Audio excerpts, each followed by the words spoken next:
প্রিয় দর্শক, দেশ এবং প্রবাসে এই মুহূর্তে যে যেখান থেকে আমাদের ইউটিউব চ্যানেলটি দেখছেন সবাইকে প্রীতি এবং শুভেচ্ছা জানিয়ে শুরু করছি আজকের প্রতিবেদন। তো দর্শক, দেখতে পাচ্ছেন যে একজন বোন আমাদের সামনে দাঁড়িয়ে আছে। আজকে আমরা একটি বোনটির জীবনের গল্প শুনবো। আপু, আসসালামু আলাইকুম। ওয়ালাইকুম আসসালাম। কি নাম ভাই? অন্তরা। অন্তরা। কার মনে? কারো মনের অন্তরা হইতে পারি নাই ভাই, মনের অন্তরা হয় হইলে কি হইব, সবাই চলে যায় ধোকা দিয়া। ধোকা দিয়ে পাশে চলে যায়? থাকে না। হ্যাঁ, কেউ কি পাশে ধরে রাখতে পারো না? পাড়ি ধরে ধরে রাখতে চাই, কিন্তু থাকে না কেউ ভাই। কেউ থাকে না, না, সবাই ধোকা দেয়। সবাই ধোকা দেয়। হ্যাঁ, তো এই যে ভিডিওর সামনে আসলা, হ্যাঁ, তো অনেকেই অনেক কথা বলবে, ভালো মন্দ খারাপ, ঠিক আছে? তো তো সেখানে কি মানে সবার সাথে কথা বলা যাবে? হ্যাঁ, সবার সাথে কথা বলা যাবে, হুম। কিন্তু ভাই যে ফোন দিবেন খারাপ কথা বলবেন না। ফোন দিয়ে শুধু খারাপ খারাপ কথা বলে কেউ হেল্প করে না।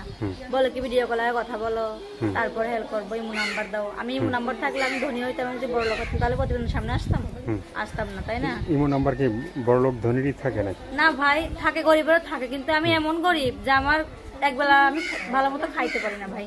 আমি এই নাম্বার কোথায় পাবো ভাই? মানে একবেলা খাইতে পারো না? না ভাই, মানুষের বেলায় কাম করলে খাইতে পারি, না না করলে নাই। তো একবেলা যদি খাইতে পারো তাহলে কয় বেলা না খাই থাকো? একবেলা খাইতে পারলে ভাই, যদি কামে না যাই, আমি যদি কামে না যাই আমার খাওয়া বন্ধ। মানে বুঝছেন? কি কাজ করো তুমি? আমি মানুষের বাসা বাড়িতে কাজ করি, বাসা বাড়িতে কাজ করো? মানে তাদের সেলাই মেশিনের কাম করি। সেলাই মেশিনের কাজ নিজে কাটা ছিঁড়ে সব পারো? হ্যাঁ, সবকিছু পারি। পারা মানে আছে না, নিজের মেশিন আছে? নিজের মেশিন নাই ভাই, মানুষের মেশিনে কাম করতাম, এখন আর করতে পারি না। ওর মেশিন ছিল তো, ও দেশের বাসা চলে গেছে, হ্যাঁ। তার জন্য করতে পারি না। এখন মানুষের বাসা বাড়ি কাম করে খাওয়া হয়। মানে বাসা বাড়িতে কাজ করে খাওয়া হয়। হ্যাঁ, তো তাদের কি সংসার চলে, নিজের সংসার? চলে না ভাই, কোনো মতো চলে আর কি। হুম বাড়ি ভাড়া আছে, আম্মুটা অসুস্থ, হুম নিজের একটা খরচ আছে না, হুম এর জন্য আর কি সমস্যা হয়ে যায়। এর জন্য প্রতিবেদন আইছি। এর জন্য প্রতিদিন আসা অনেক কষ্ট, মনে অনেক কষ্ট নিয়ে আইছি যে আমার এই কষ্টর দায়িত্ব নিবে, আমার ভালোবাসবে, মনটা আমার খুশি করবে, তারা আমি সারা জীবন ভালোবাসবো। তো মনটা খুশি করতে হলে কি লাগবে? মনটা খুশি করতে গেলে ভালো একটা মন লাগবে, হেল্প সহযোগিতা করবে, পাশে থাকবে, ভালোবাসবে, এগুলোই। এগুলো বলবো। হ্যাঁ, অবশ্যই সবার সঙ্গে কথা বলবো ঠিকঠাক মতো। আমি যে আমার পাশে দাঁড়াবে, আমার দায়িত্ব নিবে, তার সঙ্গে সব সময় কথা বলবো। হুম। সে যা বলবে তাই শুনবো। সে যা বলবে তাই শুনবা? হ্যাঁ। তো অনেকে আছে যে ভাই বলে যে ভাই ভিডিওর সামনে অনেক কিছু বলে, ঠিক আছে, তো ভিডিও করার পরে কোনো কিছু মানে শুনতে চায় না, তখন?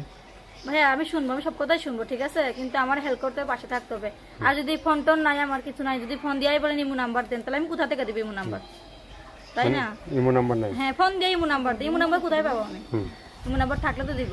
হুম একটা ফোন আসিল, নষ্ট হয়ে গেছে, হুম কেউ হেল্প করে না ভাই, কি করবো আর, মনে অনেক কষ্ট। প্রতিবেদন করতেছি, কেউ হেল্পই করে না, পাশেই থাকে না কেউ। তো প্রতিবেদন করার পর কি মনের মতো মানুষ পেয়েছে কাউ? মনের মতো মানুষ পাই না ভাই, থাকে 2 থেকে 3 দিন, তারপরে কথা বলে না, ফোন দেয় না। ফোন দেয় না? না।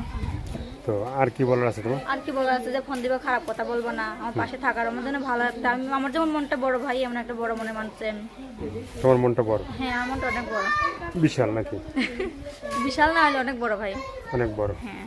তো দর্শক, এই আপুর কথাগুলো শুনলেন, ভালো লাগলে অবশ্যই তার পাশে থাকবেন। সাহায্য, সহায়তা, প্রেম, ভালোবাসা, বিয়ে শাদী যে যেটা করবেন সেটা আপনাদের একান্তই ব্যক্তিগত ব্যাপার। ভালো থাকেন, সুস্থ থাকেন, 5 ওয়াক্ত নামাজ পড়েন, দেশটাকে বেশি বেশি করে ভালোবাসবেন।